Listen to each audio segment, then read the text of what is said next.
The game starts off with this dude looking at surveillance tapes. You see people getting beat up, but you don't really know who's doing the beating up, kind of like the end of Fight Club. Seeing the disturbing footage makes a light bulb float on top of the guy's head. See, you don't pay a HO to F you. You pay her to leave. What does that mean? I have no idea. But Victor Sweet said it in the movie Four Brothers, and he was talking about Hitman. So that brings me to my next point. The guy that saw the surveillance tapes wants to hire the guy on camera, aka Agent 47, as a hitman. Only problem is, Agent 47 quit that lifestyle a while back, and he's been living under the radar in Sicily like Mike did on Godfather. Jump to the next scene, and Agent 47's chatting with his priest about God's stance on murder. The priest is like, Tupac said heaven's got a ghetto, so it's safe to assume there's probably a firing range there too, where all the hitmen go to kick it at. So I think you're good. It's sentences like this that make the hitman and the priest BFFs. But then one day something crazy happens. 47 goes to visit the priest, but he finds a ransom note with a knife in it like the one from Hook. And the letter reads, and I paraphrase, "Dear Agent 47, this is the bad guy. We've beat up your priest friend like John Wick did in his movie.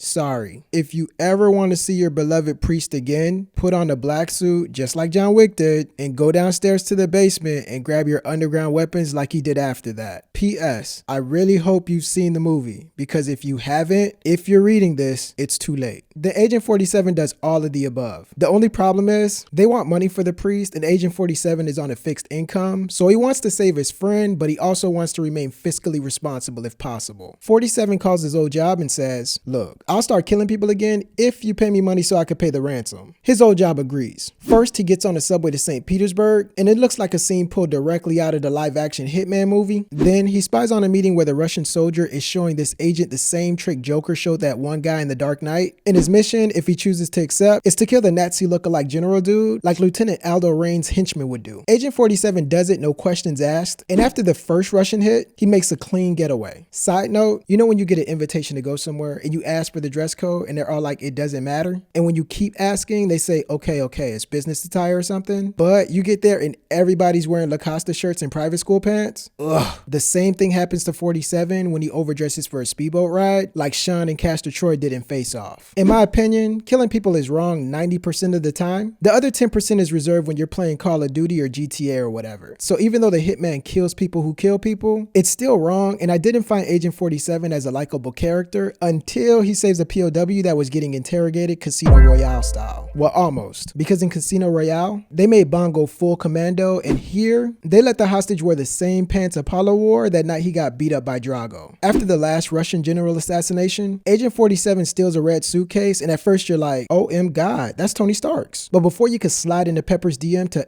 warn her, you learn the briefcase isn't full of Mark V armor, it's full of money and a first-class ticket to Japan. So now he has to do a mission to assassinate a Japanese guy. It's racist, but noble at the same time, since the target is an arms dealer with a missile guiding system. And when the terrorist isn't selling weapons of mass destruction on the black market, he enjoys long walks on the beach, streaming movies from the rom-com section of Netflix, and giving women hot rock massages with no comedic payoff like the guy from the Grown Ups movies. Agent 47 breaks into the guy's mailing address, kills him, and then exits in broad daylight. No need to worry because he's wearing a disguise and looks like that one kid from Powder who looks like that one kid from the Jackson 5. So you won't be able to pick him out of a lineup. After killing Junior, the next target is the Japanese guy's dad. He breaks into the castle and gets the job done, but he struggles to find a way out. Luckily, he meets an old friend in the same room that Neo whooped Morpheus and makes a clean escape. Halfway to his goal to pay for the ransom to save the priest, Agent 47 stays on board to break 1 out of 10 commandments over and over again. He travels to Malaysia and has to get all the way up to the blah blah floor of this huge building and hack a server to retrieve some valuable software. As impossible as the mission sounds, he manages. He also manages to kill Newman from Jurassic Park, the hacker who stole the software in the first place. And then he goes to the top floor to kill his twin brother, which is tragic because he's dead, but it's kind of a cool way to go out because he has 3 naked girls in the hot tub like Tom Hanks did in Charlie Wilson's War. Later in the game, Agent 47 goes to the Middle East, and it's awkward because even in video games, the Middle Eastern characters are played by white actors. But just try to focus less on the actors and more on the story, I guess. After he kills a terrorist named Youssef Hussein, it reminds you of every single Michael Bay movie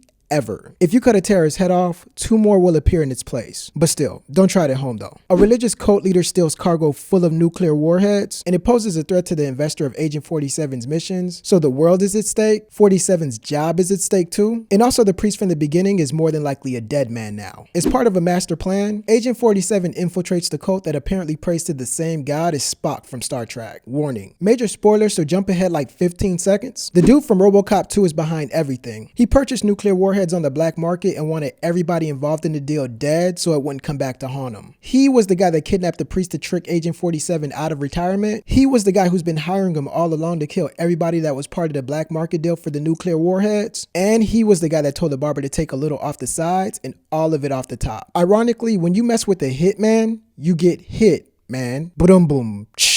And Agent 47 kills him in the same white background room that Neo fainted in after he found out that he should have just taken the blue pill. 47 saves his friend and the priest is all like, you've done well and Jesus loves you and stuff. And Agent 47 is like, no, he doesn't, and leaves the church after he finds out he could never have a normal life because he could never overcome his hitman urges. 47 drops his gun to the ground out in the open where some kid could find it. Not like Schultz, but like how Django did. On a closing note, what do you say to the little boy who finds the gun and thinks it's a toy? I like the way you die, boy. Ha ha ha, I see what you did there, but still, that would be in poor taste. Those are 24 movies that remind me of Hitman 2's Silent Assassin. You agree? Yes, no, maybe so? If not, politely share your thoughts in the comment section below and click the subscribe button for more 24 Reason videos.